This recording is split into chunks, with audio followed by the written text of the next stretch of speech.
নমস্কার বন্ধুরা, আজকে আমরা চলে এসেছি কার্যক্ষমতা শক্তির থার্ড পার্ট নিয়ে। Part number 3। পার্ট 3তে আমরা করব। আজকে আমরা শুধু আগের দিনে কার্য সম্বন্ধে জেনেছি, আজকে পাওয়ার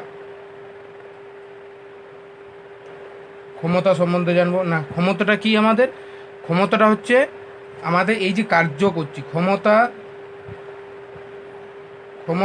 কি, পাওয়ার পি সমান কি, আমরা যতটা কার্য করেছি, কখন করেছি, না সময় সাপেক্ষে আমরা কত সময়ে কতটা কার্য করেছি, সেটাই হচ্ছে আমার ক্ষমতা। কি না, আমাদের সময় সাপেক্ষে যতটা কার্য করেছি সেটা আমার ক্ষমতা। কার্য করার হারকেই বলা হয় ক্ষমতা বা একক সময়। এটা যে সময়টা আমার এক করে দিই, তাহলে এটা কি পি সমান কি, আমার ডাব্লিউ বেরোবে। ডাব্লিউ ওয়ার্ক আর পাওয়ার ক্ষমতা। তাহলে আমার যদি এটা টাইমটাই দিয়ে আমি এক করে দিই, তাহলে এটা পি সমান ডাব্লিউ। তাহলে একক সময়ে যে পরিমাণ আমরা কার্য করি সেটাই হচ্ছে তার ক্ষমতা। এবারে ধরো যদি টি সময়ে কাজটা করে, ক্ষমতার ওই পি ওয়ার্ক কার্যর যদি ডাব্লিউ হয় এবং সময়টা কত টি সময়ে যদি কোনো কার্য করে, তাহলে আমাদের কি ইয়াটা দাঁড়াবে, পি সমান ডাব্লিউ বাই টি। এরপরে আমরা জানি কি ডাব্লিউ ওয়ার্ক সমান আমরা কি জানি, পি সমান ডাব্লিউ বাই টি। এবারে ডাব্লিউ সমান আমরা কি জানি, ডাব্লিউ সমান F into S by T. এরপরে দেখো এইটা, দেখো এস বাই টিটা কি আমি জানি, এস মানে কি স্মরণ, আর এটার সময় স্মরণ বাই সময় সমান কি, আমরা এখানে জানি কি স্মরণ বাই সময় সমান কি বেগ। স্মরণ বাই সময় সমান বেগ। তাহলে আমরা লিখতে পারি পি সমান এফ ইন্টু ভি। এটাই আমার কি না ক্ষমতা ও বেগের সম্পর্ক। এটি ক্ষমতা আর বেগের সম্পর্ক। তাহলে এইখান থেকে আমরা বলতে পারি যে ক্ষমতা সমান বেগ ইন্টু এফ। কি এফটা কি প্রযুক্ত বল, শুধু বল লেগেছে, তাহলে ক্ষমতা সমান বেগ ইন্টু বল। বুঝতে পেরেছি সবাই? দেখো তাহলে এরপর আমরা আসবো ক্ষমতার মাত্রা নির্ণয়। ক্ষমতার মাত্রা নির্ণয় করব। ক্ষমতার মাত্রাটা কি করে করব না, আমরা ক্ষমতা সমান কি জানি, ক্ষমতা সমান কার্য বাই সময় পেলাম। একক সময়ে যতটা পরিমাণ কার্য করে বা কার্য করা আহারকে ক্ষমতা বলে। তাহলে আমি কার্যর আমরা আগের দিনে একক মাত্রা করেছি M L two TT দিপার -2 by সময়ের কত টিটি দিপার টি বা টিটি দিপার -1 বলতে পারি। তাহলে এইটা আমরা কি করতে পারি, এম এল টু টিটি দিপার -3। তাহলে আমার ক্ষমতার মাত্রা পেয়ে গেল। আর কার্যের মাত্রা আমরা আগের দিনে শিখেছিলাম কীভাবে বের করাতে হয়। তাহলে আজকে আমি কার্যের মাত্রাটা কীভাবে বের করাতে হয় সেটা লিখলাম। তাহলে direct M L two TT দিপার -2 করে দিলাম। আর সময়টা আমরা জানি টিটি দিপার -1 বা টি। তাহলে M L square TT দিপার -3।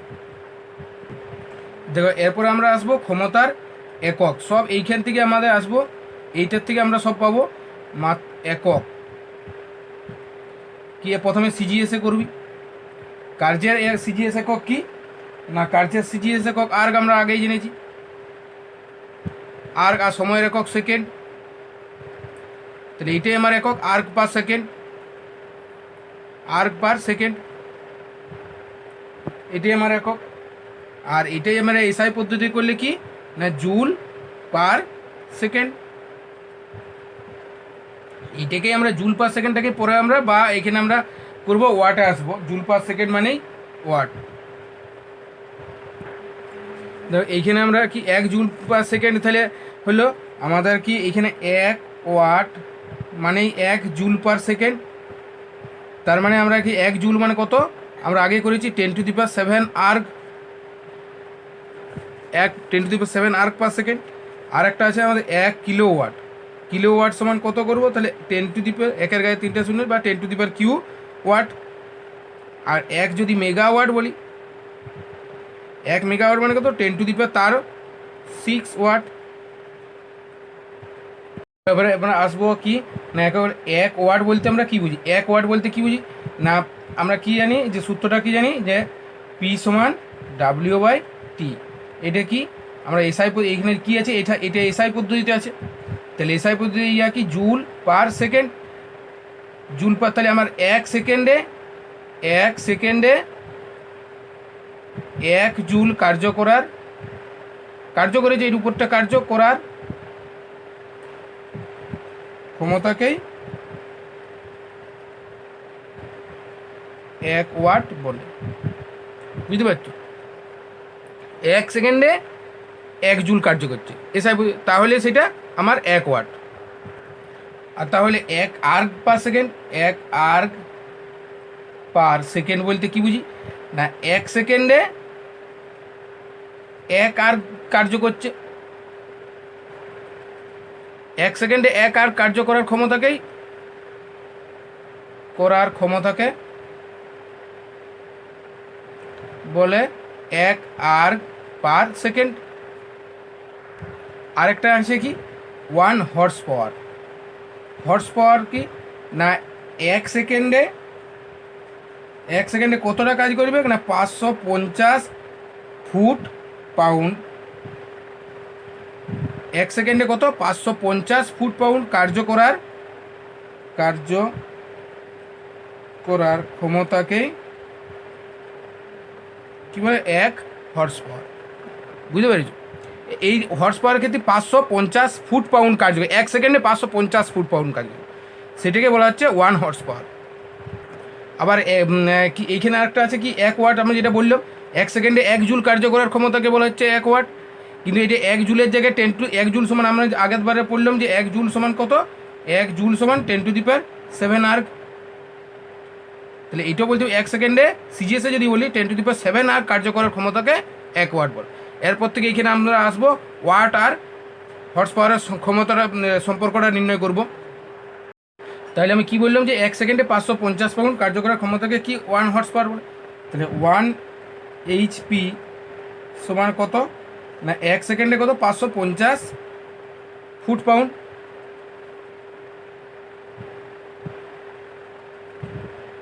Per second. তাহলে এখানে 550 আর এখানে foot pound, 1 foot into 1 pound পার 1 সেকেন্ড। মানে যেহেতু এক পেছনে বাই দিয়ে আছে, তার মানে ওইটা আমরা পরে না লিখলেও ইগনোর করলেও চলবে, কারণ 1 দিয়ে যাই ভাগ করবো সেইটাই মানটাই আসবে। তাহলে কত হবে এইটা না, 550 আর 1 ফুট মানে কত সেন্টিমিটার, 30.48 আমরা সেন্টিমিটার জানি, 30.48 সেন্টিমিটার। আর 1 পাউন্ড সমান কত না, 453.6। আর এটা জি এর মানটা কত, সিজিএস এর 981 ডাইন। এটা এম ইন্টু জি আর কি, মানে কোনো একটা বস্তু উপাদে পতনশীল বস্তু হলে সেটা কি হয়, তার ভরটা এমজি, ভরটা 1 পাউন্ড, এম ইন্টু জি 453 ইন্টু জি। তাহলে এটা কত দাঁড়াবে আমাদের গুণ করলে, এটা 746 ইন্টু এইটা আমাদের দাঁড়াবে, এটা ফুট মানে ইন্টু 10⁻7 আর্গ পার সেকেন্ড। তাহলে এইটা কত হবে না, মোটামুটি 700, এইটাই হচ্ছে 746 ওয়াট। তাহলে 1 হর্স পাওয়ার সমান 1 HP সমান হচ্ছে 746 ওয়াট। দেখো এখানে আমরা একটা অঙ্ক নিয়ে এসেছি, কী আছে না, একটা বালক 1 মিনিটে 1200 জুল কার্য করে, বালকটির ক্ষমতা কত। তাহলে আমরা এখানে ক্ষমতা খুঁজেছি, আমরা কি জানি ক্ষমতা পি সমান কি ডাব্লিউ বাই টি। তাহলে আবার ডাব্লিউটা কী জানি আমরা, ডাব্লিউ সমান কার্য, আর টিটা কি জানি সময়। তাহলে ডাব্লিউটা আমার কত না 1200,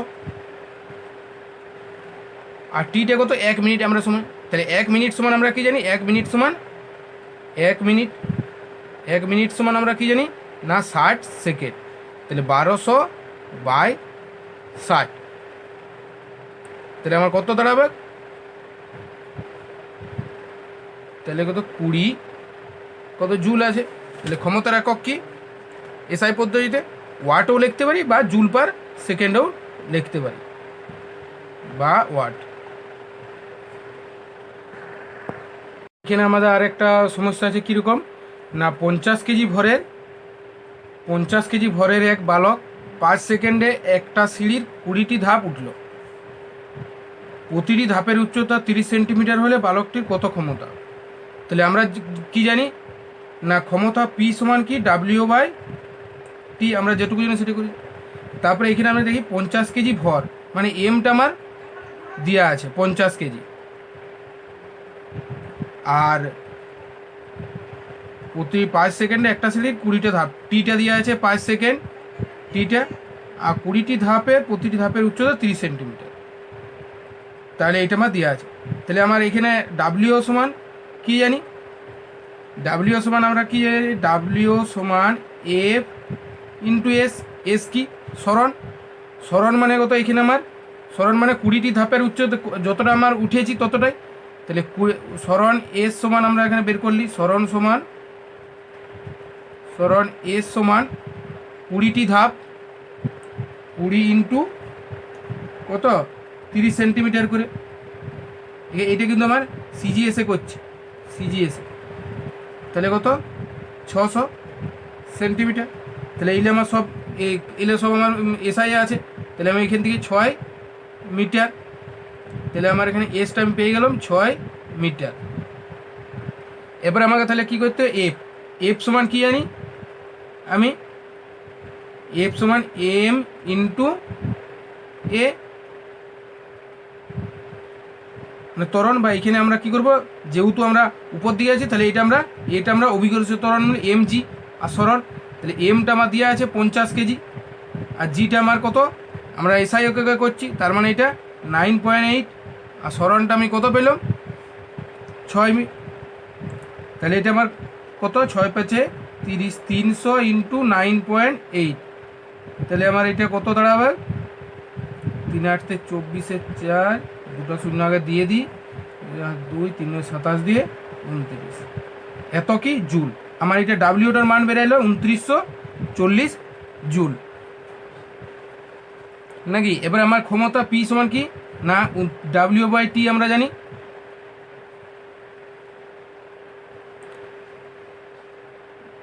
তাহলে আমার কি 2940 বাই টি 5 সেকেন্ড।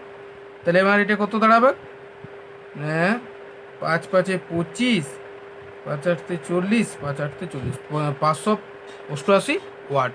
বুঝতে পারলে সবাই? তাহলে আমরা কিসে আসবো, এনার্জিতে, শক্তিতে।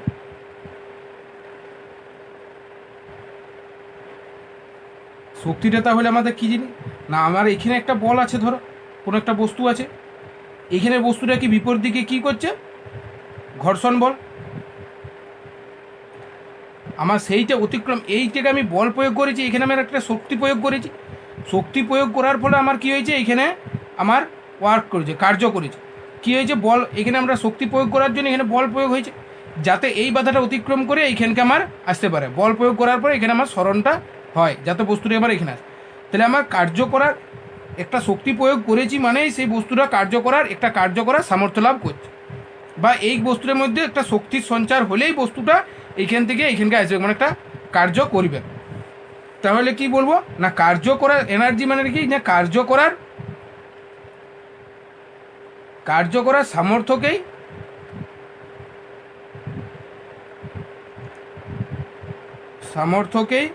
বলে কি শক্তি, কার্য করার সামর্থ্যকেই শক্তি বলবে।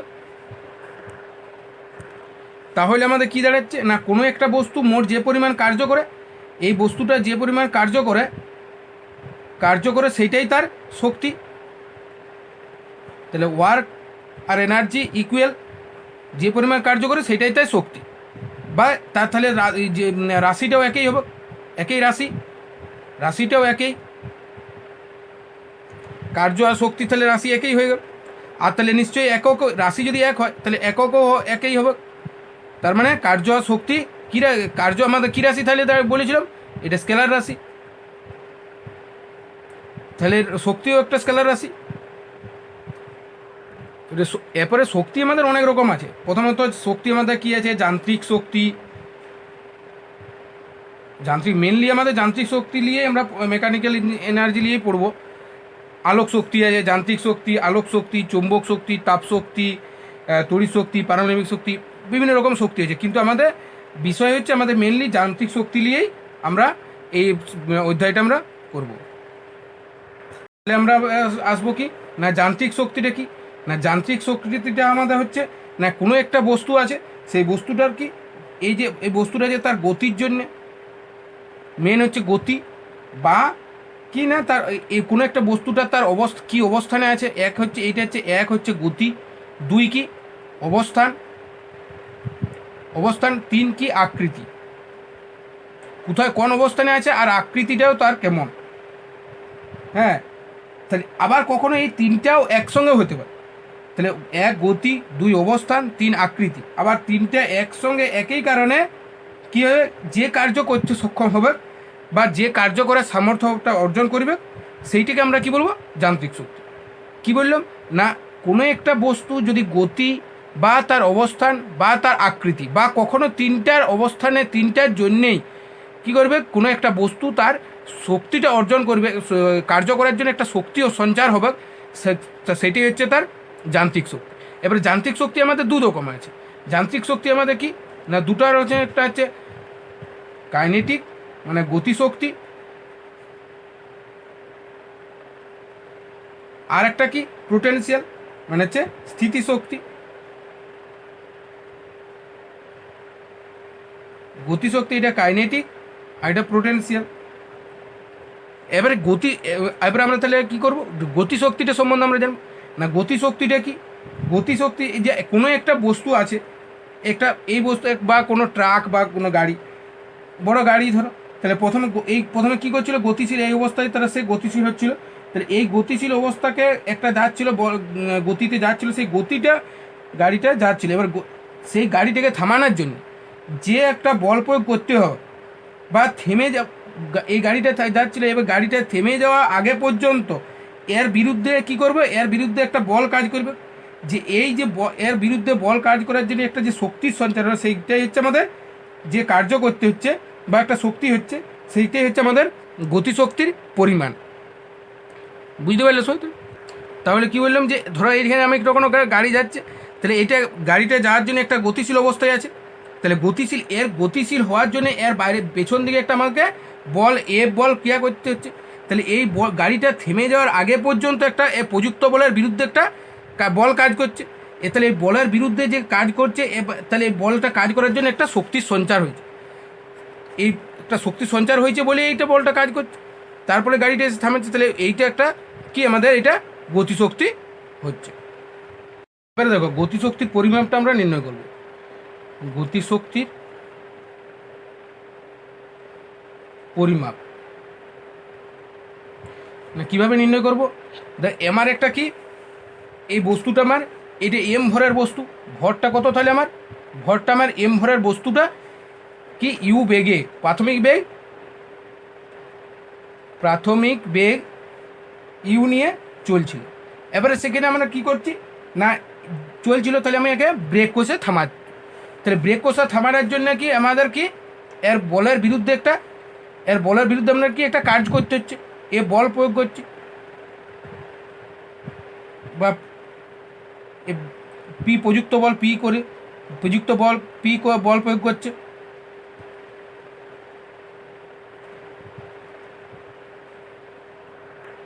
প্রযুক্ত বল পি প্রয়োগ করেছে কোন দিকে না বিপরীত দিকে, তার মানে এখানে মন্দন সৃষ্টি হয়েছে। মন্দন কত, এফটা, তাহলে মন্দন হলে কী হবে মাইনাস, মন্দন সৃষ্টি হয়েছে। এবারে আমি কতটা ডিস্টেন্স না একটা সামান্য ডিস্টেন্স দিয়ে, তার মানে সরণ আমি ধরে নিই, সরণ এস, সামান্য ডিস্টেন্স দিয়ে বস্তুটা মানে গাড়িটা থেমেছে।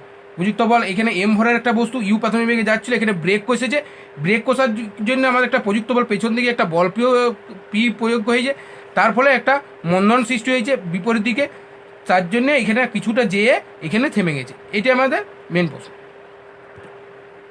তাহলে আমার এখানে শক্তির পরিমাপটা কত হবে, যে আমরা শক্তি সমান কি জানি, এনার্জি সমান কি কার্য। তাহলে কার্য এখানে কতটা করেছে না পি, এখানে আমার কি পি বল প্রয়োগ হয়েছে, পি বলটা, তাহলে ডাব্লিউ সমান কি এফ ইন্টু এস, পি বল প্রয়োগ হয়েছে বা এফ আর সরণ এস, তাহলে পি ইন্টু এস। আবার কি আমরা এখানে পি সমান আমরা কি জানি না, পি সমান আমরা জানি পি সমান এম ইন্টু এ, আমরা জানি কোথায় কোথায় জানি জেনেছি, বলগতি চ্যাপ্টারে জেনেছি পি সমান এম ইন্টু এ, ভর ইন্টু ত্বরণ, ভর ইন্টু ত্বরণ। এটা আমরা কোন চ্যাপ্টারে জেনেছি, বলগতির চ্যাপ্টারে। এটা আমরা 1 নাম্বার আমরা সমীকরণে লিখতেই পারি। একটা বস্তু যদি এম আমার কি না এম ভর সম্পন্ন বস্তু, ভি বেগে আর ভি অন্তিম বেগ আর ইউ প্রাথমিক বেগে যদি এফ ত্বরণ নয় এ ত্বরণ নিয়ে যদি চলে, তাহলে আমার কী দাঁড়ায় না ভি স্কোয়ার সমান U square minus of 2as। তাহলে আমার এখানে অন্তিম বেগটা আমার ব্রেক কষে গাড়িটা থামানো হয়েছে, তাহলে আমার অন্তিম বেগ কত হয়েছে, যেহেতু গাড়িটা অন্তিম বেগ থামানো হয়ে গেছে তাহলে অন্তিম বেগ 0, তার মানে এখানে ভি 0, তাহলে 0 সমান U square minus of 2as। তাহলে ইউ স্কোয়ার সমান 2as, as সমান আমরা কত ইউ স্কোয়ার বাই 2। এটা খুব ভালো করে দেখো, ইউ স্কোয়ার বাই 2, এটা আমরা 2 নম্বর সমীকরণে। তাহলে আমাদের 1 নম্বর সমীকরণে কী ছিল না এম ইন্টু এ ইন্টু এস শক্তিটা সমান, তাহলে আমরা এই এম ইন্টু এ ইন্টু এসের জায়গায় কী করবো M into U square by 2। তাহলে আমার কী দাঁড়ালো half of M U square, কি না এম সমান আমার কি হাফ ইন্টু ভর ইন্টু বেগ, বেগ ছিল বেগ তার স্কোয়ার। বুঝা গেল সবাইকার? তাহলে আমার কি দাঁড়ালো না এনার্জি ই সমান মানে কি কাইনেটিক এনার্জি গতিশক্তি সমান কি হাফ অফ ভর ইন্টু এটা বেগ বা রৈখিক বেগও আমরা বলতে পারি, রৈখিক বেগ তার স্কোয়ার। এখান থেকে আমরা দুটো সমস্যা করে নিই আগে, তাহলে আমরা ভালো করে আমাদের ধারণাটা পরিষ্কার হবো। এখানে তোমাদের একটা প্রশ্ন পড়ে এই গতিশক্তির ইয়া থেকে, যে কোনো একটা ভারী বস্তু আছে আর একটা হালকা আছে, তাহলে ভারী বস্তুর বেগ গতিশক্তি দুটারই গতিশক্তি মানে কাইনেটিক শক্তিটা দুটারই সমান, তাহলে কি বেগটা কি কার বেশি হবে না কম হবে, এইখানে একটা প্রশ্ন পড়ে। তাহলে আমরা একটা সাধারণ ইয়া থেকে আমরা বলতে পারি যে এই কাইনেটিক শক্তি সমান হাফ অফ এম বেগ square, half of M V square. তাহলে আমার যখন এইটা আমার সমান আর ভরগুলো তো আমার আলাদা বলেই দিয়েছে, ভর আমার একে আলাদা, একটা বড় একটা ভারী হালকা বস্তু একটা ভারী বস্তু, তাহলে আমার কাইনেটিকটা কি না বেগের সঙ্গে সম্পর্কিত। তাহলে আমার নিশ্চয়ই ভারী বস্তুটাকে বা এই ভারী বস্তুটা তো যখনই হবে গুণ করা হবে তখনই আমার বেশি মান বেরোবে, তাহলে এই ভারী বস্তুটাকে কমানোর জন্য বেগটা নিশ্চয়ই কম হতে হবে। আমরা এইটা অঙ্ক সাহায্যে আগে দেখে নেবো একটা। তাহলে আমরা কি জানি হাফ অফ আমরা এম ভি স্কোয়ার, তাহলে একটা ভারী বস্তুটাকে আমি বড় হাতের এম নিলাম ভরটা, আর ছোট বস্তুর ভরটা ছোট এম, আর এর বেগটা আমি বড় ভি একটা স্মল ভি। তাহলে আমার এখানে কি দাঁড়ালো half of M V square equal to আমার দুটারে বলে দিচ্ছে গতিশক্তি সমান বলে দিচ্ছে, তাহলে half of M V square, তাহলে হাফে হাফে কেটে গেল, তাহলে V square by V square সমান কি এম বাই বড় এম। তাহলে এইখানে দেখো এই ভি স্কোয়ারটা কী আছে ব্যস্ত আছে, বড় এমটা বড় হাতের ভিটা এটা ব্যস্তানুপাতে, আর এই ভিটা তাহলে আমরা এটা বলতে পারি যার এমটা বড় তার বেগটা কম হতে হবে, তবে গতিশক্তিটা সমান হবে। তার মানে এখানে আমরা বলতে পারি কার গতি যদি বলে এখানে কোন বস্তুর বেগটা কম হবে না বড় ভারী বস্তুর বেগ কম হবে, কারণ কি এখানে ভিটা এটা আমরা যদি এইখান থেকে আমরা যদি বড় হাতের এম বাই এম, তার মানে এটা কি স্মল ভি স্কোয়ার বাই বড় ভি স্কোয়ার, তাহলে এখানে বড় হাতে এমটা যেহেতু বড় তার জন্যে ইউ স্মল ভিটা গ্রেটার দেন বড় হাতের ভি। বুঝতে পেরেছিলে সব? এখানে একটা অঙ্ক নিয়ে এসেছি, কী আছে না 400 গ্রাম ভরের, মানে এমটা আমার 400 গ্রাম, একটা বস্তু 50 সেমি পার সেকেন্ড বেগে, ভিটা আমার 50 সেমি পার সেকেন্ড বেগে গেলে বস্তুটার গতিশক্তি কত, ই কাইনেটিকটা খুঁজেছে। তাহলে আমার প্রথমে আগে দেখে নেবো এককগুলো আমার কি আছে, সব সিজিএস এককে আছে, তাহলে আমার কোনো সমস্যাই নেই। তাহলে আমার কি ই কাইনেটিক সমান আমরা কি জানি না half of M V square. তাহলে হাফ ইন্টু এমটা কত 400, ভিটা স্কোয়ার কত 50, 50 স্কোয়ার বা 50 করে দিই, তাহলে কত হচ্ছে না আমরা এটা কেটে নিই 200, তাহলে 50 দুগুণে 150, এটা 50, 5 দুগুণে 10, 1 2 3, আর একটা 50 দিয়ে গুণ করে নিই 5 2 3 4 5, তার মানে এটা এইখানেও লিখতে পারি বা এরকমও লিখতে পারি 5 ইন্টু 10⁵, এটা সিজিএস এককে আছে, তার মানে এটা আমরা কী লিখবো আর্গ। তাহলে বুঝতে পারলে কীভাবে অঙ্কটা হচ্ছে। তাহলে আমাদের এইখান থেকে আমাদের ধারণা বা পরিষ্কার হলো যে এখানে আমার কোনো একটা ভরের বস্তু তা গতিশক্তিটা এত গেলে তারকে থামানোর জন্য পেছন দিয়ে তার মাইনাস এফটা কত বল প্রয়োগ করতে হচ্ছে, তার গতিশক্তিটা আমার কত দাঁড়াচ্ছে 5 ইন্টু 10⁵। এখানে একটা খুব সুন্দর কোশ্চেন আছে, কি আছে একটা বস্তুর ভরবেগ ও গতিশক্তি আমাদের জানা আছে, তাহলে ভর ও বেগ জানা যাবে কি। তাহলে আমাদের ভরবেগ জানি, তাহলে আমরা কোনো একটা আমি তাহলে ধরে নিচ্ছি কোনো একটা বস্তুর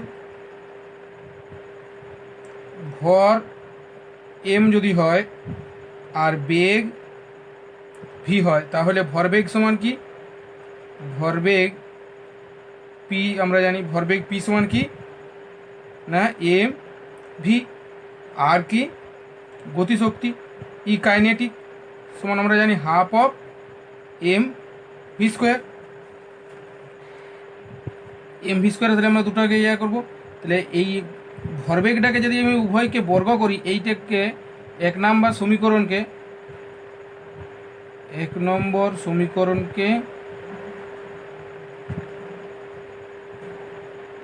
উভয়কে বর্গ করে পাই, কি পাবো না পি স্কোয়ার সমান এম স্কোয়ার ভি স্কোয়ার। তাহলে আমি এইখান থেকে ভি স্কোয়ার সমান P square by M square এটা পাবো। আর এই 2 নাম্বারটাকে আমরা কি পাবো, 2 নাম্বার থেকে না ভি স্কোয়ার সমান আমরা এখান থেকে যদি পাবো ভি স্কোয়ার সমান 2e বাই এম, এখানে ই কে এটা কাইনেটিকটা আমি লিখছি নি আর। তাহলে আমরা দুজনকে তুলনা করব, তাহলে তুলনা করে pi P square by M square সমান 2e বাই এম। তাহলে এখানে এম কেটে গেল, তাহলে পি স্কোয়ার সমান 2e এম, 2e এম। তাহলে আমরা এখানে কি এম এর মান পাবো না, এম এর মান পেয়ে যাবো পি স্কোয়ার বাই 2e পেয়ে যাবো। আর কি আবার আমরা জানি যে পি সমান কি ভরবেগ এম ইন্টু ভি, তাহলে আমরা এখান থেকে ভি এর মান পেয়ে যাবো পি বাই এম। যদি এম এর মান পেয়ে যাই তাহলে পি বাই, তাহলে বেগের মানটাও পেয়ে যাবো। তাহলে আমাদের যদি কোনো একটা বস্তুর ভরবেগ আর গতিশক্তি জানা থাকে, তাহলে আমরা ভরবেগের মান দুটাই পেয়ে যাব। তাহলে আমরা আজকে গতিশক্তি সম্বন্ধে জন্য পরের দিনে আমরা স্থিতিশক্তিটা জানবো এবং তার সঙ্গে তার বেশি কিছু কোশ্চেন আমরা জেনে নেবো। তা তো আমার ভিডিও যদি তোমাদের খুব ভালো লেগে থাকে তো অবশ্যই সাবস্ক্রাইব করো। আমি দেখছি সাবস্ক্রাইব করছো না, তোমরা সবাই ভিউ করছো, তাই সাবস্ক্রাইব অবশ্যই করো যাতে নতুন নতুন ভিডিওগুলো তোমাদের কাছে আরও তাড়াতাড়ি নোটিফিকেশান আকারে যেতে পারে। আর লাইক কমেন্ট তো অবশ্যই করো। Thank you.